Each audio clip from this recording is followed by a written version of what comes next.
Como que é essa coisa da ginástica aeróbica no corpo masculino, que até então, para a massa ignorante no assunto, fora do esporte, o homem ele é grosseiro.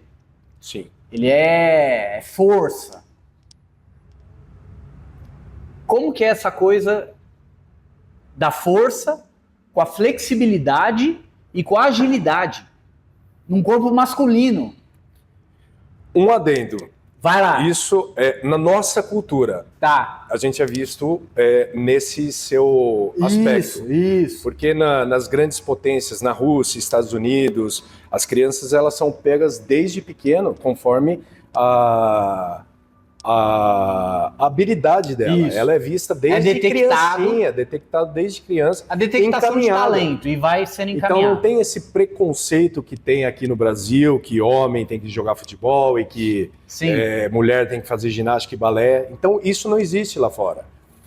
Então são barreiras que a gente tem que enfrentar. Hoje em dia não está mais assim, né? Hoje em dia a ginástica masculina do Brasil, ela é uma das melhores do mundo. É um absurdo. É potência.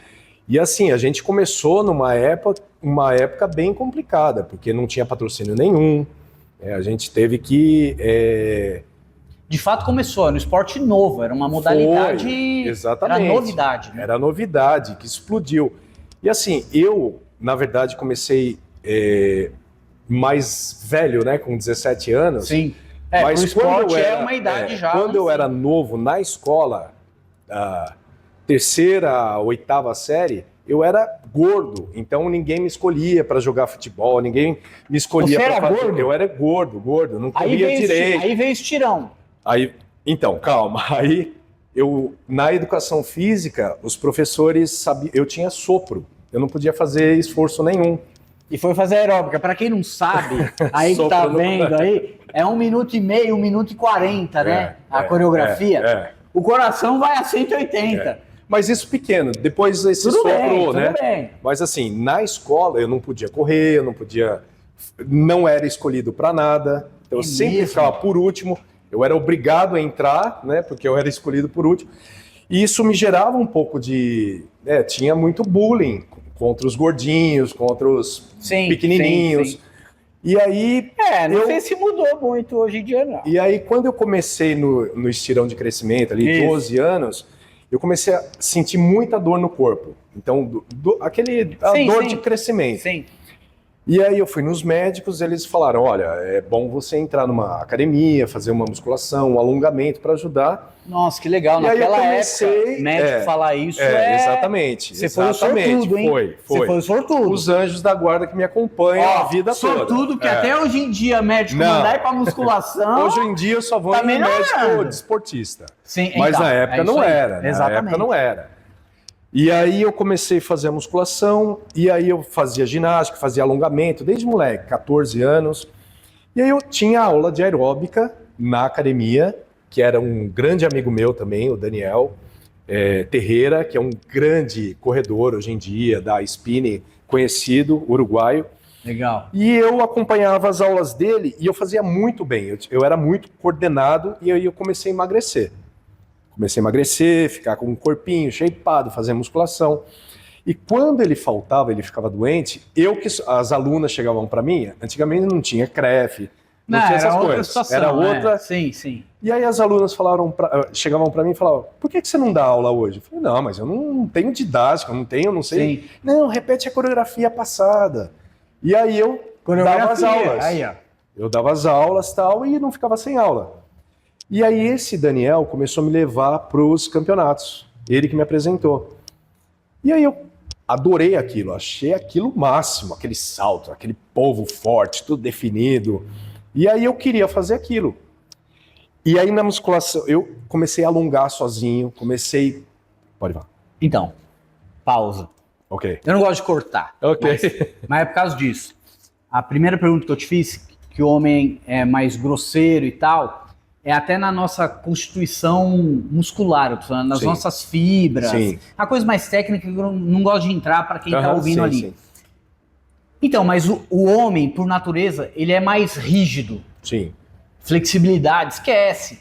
Aí, quando você foi para academia, que o médico deu essa orientação, a tua genética, a tua natureza já era de ser mais flexível ou não? Você teve essa barreira que o corpo masculino tem de natureza de ser mais rígido, mais grotesco. Aí você começou a trabalhar isso. Eu era bem Volta duro. Pro teu alongamento. Ok, eu era bem duro, bem rígido. Isso. Mas, como eu era um pouquinho gordo, minha mãe colocou na natação, colocou no judô, fiz um pouquinho de capoeira. E foi soltando. Então, foi soltando um pouquinho. E aí, nas aulas de alongamento dessa academia que eu comecei, esse Daniel, amigo meu, eu comecei a fazer aula de alongamento com uma bailarina clássica. Pronto. E aí ela falou, você tem muito talento, você tem muita condição, se você treinar, você vai ficar muito bem. Então você tinha uma predisposição. E aí eu comecei já. Legal. Mas no início era muito duro, muito duro. E aí ela começou a me alongar e assim, eu meio que virei o pupilo dela, que ela queria me... Ela viu que tinha potencial ali. Potencial, igual a gente... o professor faz. Isso, quando percebe... exatamente. Ela teve um olho ali, e aí eu comecei a fazer e tomar gosto, e além das aulas dela, eu ficava em casa. Eu botava a perna na parede, ficava com a perna aberta, com peso na perna, porque eu queria ser ginasta. Lá na sala do Borelli tem um... Não é esquadro que eles chamam. Enfim, quando minha filha entrou, assim, papai, eu vou ter que abrir, vai ter que fazer. Na nossa época, tinha um equipamento que era de madeira, com uma roldana assim, a gente colocava as pernas estendidas. Do filme lá, o Dragão Branco. Do Jean-Claude Van Damme. Ele faz. E aí você ia abrindo, mas é maravilhosa essa máquina. E ela ia abrindo. Não dá pra roubar, porque ainda tem que estar encaixado aqui, ó. E eu fazia direto essa máquina, direto. É mesmo? E aí eu comecei a querer ir para a educação física, meio que pelos preconceitos que eu sofri quando era gordinho e tal. Não, agora eu tô ficando mais fortinho, mais legal, eu acho que é isso que eu gosto.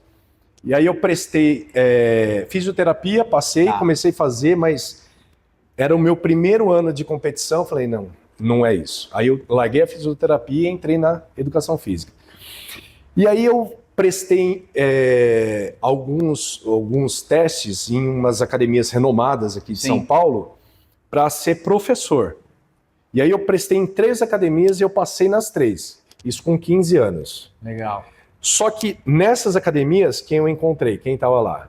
Borelli, a Magda, que era campeã brasileira, a Regiane, que era campeã brasileira. O universo conspirando. Tudo. E aí eu ficava na sala, a Magda me descobriu e perguntou se eu queria treinar para competição. Sim.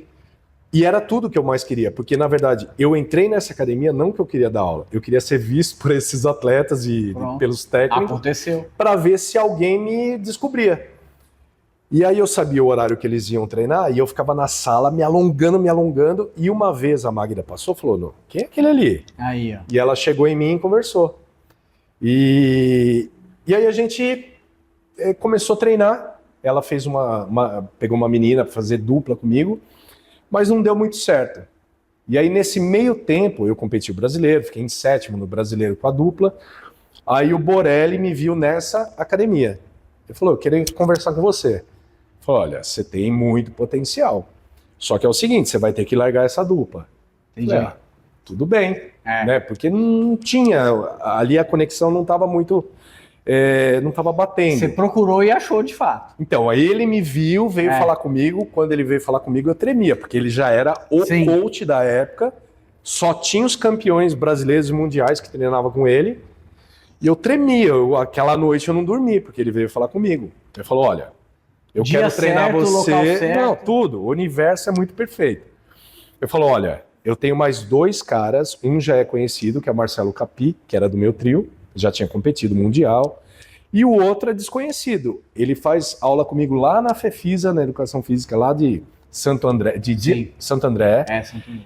Só que vocês são muito parecidos. Os 3 são altos, os 3 são magros, os 3 são muito flexíveis. E o Disney era muito rasgado, muito flexível. E aí ele falou, olha, tem tudo para dar muito certo esse trio. Legal. Se vocês, assim, se conhecerem e realmente toparem fazer, só tem um único problema. Eu nunca me esqueço. O problema é que vocês vão ser campeões mundiais muito cedo e não vão ter muito saco de querer ficar muito tempo. Tá. E foi o que aconteceu. Na verdade, o primeiro ano a gente competiu o Paulista. A gente teve um erro no Paulista e ficou em segundo. Só que o dia seguinte era o brasileiro. Sim. Só que eu competi o brasileiro com a mão quebrada. Eu só tirei o gesso para entrar no palco. Você tá brincando? Aí o Borelli... Na verdade, assim, eu quebrei, falei só pro Borelli, e aí os meninos não estavam sabendo porque eles iam desestruturar todo. Aí é o mental, a gente não sabe o que acontece, né? Você que decide se vai competir. Aí eu falei, não, eu quero. Eu vou competir e a gente vai ganhar. E aí eu cheguei já sem o gesso no dia da competição do brasileiro, e aí ele me aqueceu e falou, ó, eu vou te aquecer. Me aqueceu lá, meio que separado dos meninos. E aí entrei, arrebentamos e ganhamos o brasileiro. E aí nessa a gente já foi classificado para ir para o Mundial, né? O ANAC, que era nos Estados Unidos, em Orlando. Aí em 96 isso. Em 97 a gente ganhou o Mundial em Orlando. E aí a gente foi para outro Mundial na Austrália em 97, ganhamos o Mundial. Depois a gente foi para Grand Prix também, algumas outras coisas. E foi assim, foi olhar clínico, momento certo, pessoa certa. Mesmo quebrado, foi para cima. Também, quando a gente quer, acho que muda. Mas é que assim, eu acho que por causa de todo o bullying que eu sofri quando era pequeno, na escola e tal, eu tinha que provar para mim mesmo que eu tinha que ser muito melhor. Não era aquilo ali. Não era. Tipo, o Borelli, ele ficava bem bravo comigo, porque ele me passava o treino e eu fazia 3 vezes mais o treino. Entendi. Então ele me passava o treino, eu fazia 2 vezes mais e eu ficava na sala sozinho, os meninos já tinham ido embora. Sim. Eu montava uma coreografia para mim e eu ficava passando, eu saltava e caía de espacate, mas nessa eu me lesionei muito mais que os outros. Então eu operei coluna, rompi meu bíceps 100%, tenho uma tela por causa das hérnias, quebrei mão, quebrei pé. Então, é o tal dos ciclos, né? De treino que, assim, tem que respeitar, mas, enfim. Hoje você é macaco velho. Na época... Com certeza. Na época você foi naquela da paixão, na fúria, fez acontecer, moleque. Exatamente. E faz mesmo e... acontece. Mas então, aí bicampeão mundial, tá lá, o nome tá na história. Tá na história. Mas assim, essa junção de nós três foi muito diferente, porque no mundo todo, todo trio, né, que era o nosso caso, os homens eram muito fortes e as mulheres muito flexíveis. E a gente esse ano entrou com tudo, a gente tinha muita flexibilidade, que nenhum homem tinha, muita força. É a minha primeira pergunta. Então, quando a gente chegou nos mundiais, todo mundo ficou... Que é isso, né? Não tem homem flexível desse jeito.